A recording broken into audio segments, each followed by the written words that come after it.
जय श्री राधे कृष्ण। आप सभी का हमारे YouTube चैनल पे बहुत बहुत स्वागत है। आइए आज सुनते हैं मोहिनी एकादशी द्वादशी पारण तिथि के दिन तुलसी माता की कथा।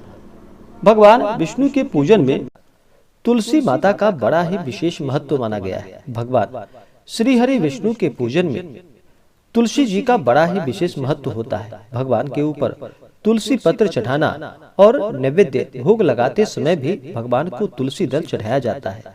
इससे भगवान विष्णु अति प्रसन्न होते हैं और अपने भक्तों को मनोवांछित फल प्रदान करते हैं। जहाँ पर भी तुलसी का वृक्ष होता है वहाँ पर यम के दूत भी असमय नहीं आते जाते हैं। जो भी भक्त सच्ची श्रद्धा के साथ तुलसी माता का पूजन करते हैं, तुलसी वृक्ष के नीचे दीपक जलाते हैं, इससे तुलसी माता अति प्रसन्न होती हैं और अपने भक्तों की सभी इच्छाओं को पूर्ण करती हैं। तुलसी का वृक्ष यह बड़ा ही पुण्यदायक माना गया है। सनातन परंपरा को मानने वाले लोग अपने आंगन में तुलसी का पौधा लगाकर उनकी पूजा करते हैं। तुलसी पौधा जो कि जिसमें औषधीय गुण होता है, साथ ही यह घर के वास्तु दोष को भी समाप्त करता है। तुलसी भगवान विष्णु को अति प्रिय है। मान्यताओं के अनुसार तुलसी के पौधे को माता लक्ष्मी जी का स्वरूप भी माना जाता है। तुलसी जी के साथ जो कि शालिग्राम का विवाह भी करवाया जाता है कार्तिक के महीने में, यह बड़ा ही पुण्यदायक होता है और शालिग्राम तुलसी माता का पूजन किया जाता है। भगवान शालिग्राम जो कि भगवान विष्णु के स्वरूप माने जाते हैं। तुलसी की आराधना से भक्त के जीवन में सुख और समृद्धि का वास होता है।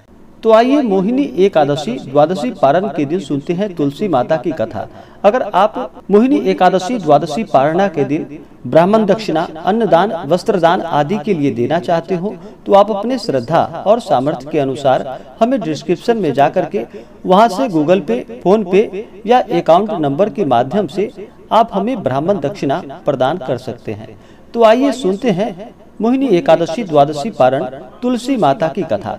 तो बोलिए प्रेम से तुलसी माता की जय, भगवान शालिग्राम की जय, भगवान विष्णु की जय, माता लक्ष्मी की जय। श्रीमद् देवी भागवत पुराण में इसके अवतरण की दिव्य लीला कथा बताई गई। एक बार भगवान शिव ने अपने तेज को समुद्र में फेंक दिया।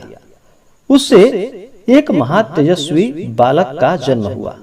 वह बालक आगे चलकर जालंधर के नाम से विख्यात हुआ। वह बड़ा ही पराक्रमी दैत्य राजा बना। उसकी राजधानी का नाम जालंधर नगरी पड़ा। दैत्यराज कालनेमी की कन्या वृंदा का विवाह जालंधर से हुआ। जालंधर महाराक्षस था। अपनी सत्ता के मद में चूर होकर उसने माता लक्ष्मी को पाने की कामना से युद्ध किया, परंतु समुद्र से ही उत्पन्न होने के कारण माता लक्ष्मी ने उसे अपने भाई के रूप में स्वीकार किया और फिर जालंधर वहां से पराजित होकर वह अब देवी पार्वती को पाने की लालसा से कैलाश पर्वत पर चल पड़ा और भगवान देवादिदेव महादेव का रूप धारण कर वह माता पार्वती के समीप पहुंच गया। परंतु माता पार्वती ने अपने योग बल से उसे तुरंत पहचान लिया कि यह कौन है और इसके बाद फिर माता पार्वती वहां से अंतर्ध्यान हो गई। माता पार्वती ने क्रुद्ध होकर यह सारा वृतांत भगवान विष्णु को कह सुनाया। जालंधर की पत्नी वृंदा अत्यंत ही पतिव्रता स्त्री थी। उसी के पतिव्रत धर्म की शक्ति के कारण जालंधर न तो मारा जाता था और न ही पराजित किसी से हो पाता था। इसलिए जालंधर का नाश करने के लिए वृंदा के पतिव्रत धर्म को भंग करना बहुत जरूरी था। इसी कारण भगवान विष्णु ऋषि का वेश धारण करके उस वन में पहुंच गए जहाँ की वृंदा अकेली वहां पर भ्रमण कर रही थी। भगवान के साथ दो मायावी राक्षस भी थे जिन्हें देखकर वृंदा भयभीत हो गई। ऋषि ने वृंदा के सामने पल में दोनों को भस्म कर दिया। उनकी शक्ति देखकर वृंदा ने कैलाश पर्वत पर महादेव के साथ युद्ध कर रहे अपने पति जालंधर के बारे में उस ऋषि रूपी भगवान विष्णु से पूछा। ऋषि ने अपने माया जाल से दो वानर प्रकट किए। एक वानर के हाथ में जालंधर का शिर था तथा दूसरे के हाथ में उसका धड़। अपने पति की यह दशा देखकर वृंदा वहीं पर मूर्छित होकर गिर पड़ी और फिर बाद में जब होश आया तो उन्होंने ऋषि रूपी भगवान से विनती की कि वह उसके पति को जीवित कर दे। भगवान ने अपनी योग माया से पुनः जालंधर का शिर धड़ से जोड़ दिया, परंतु स्वयं भी वह उसी शरीर में प्रवेश कर गए। वृंदा को इस छल का जरा भी पता नहीं चल पाया और जालंधर बने भगवान के साथ वृंदा पतिव्रता का व्यवहार करने लगी, जिससे कि उसका सतीत्व भंग हो गया। ऐसा होते ही वृंदा का पति जालंधर युद्ध में हार गया। जब इस सारी लीला का वृंदा को पता चला तो उसने क्रुद्ध होकर भगवान विष्णु को शिला होने का श्राप दे दिया तथा स्वयं वहीं पर सती हो गई। जहाँ वृंदा भस्म हुई थी वहाँ तुलसी का पौधा उगा। भगवान विष्णु ने वृंदा से कहा कि हे वृंदा, हे देवी, तुम अपने सतीत्व के कारण मुझे लक्ष्मी से भी अधिक प्रिय हो गई हो। अब तुम तुलसी के रूप में सदा मेरे साथ ही रहोगी। जो मनुष्य भी मेरी शालिग्राम रूप के साथ तुलसी का विवाह करेगा वह इस लोक और परलोक में विपुल यश को प्राप्त कर पाएगा। जिस घर में भी तुलसी होती है वहाँ यम के दूत भी असमय नहीं आ जा सकते।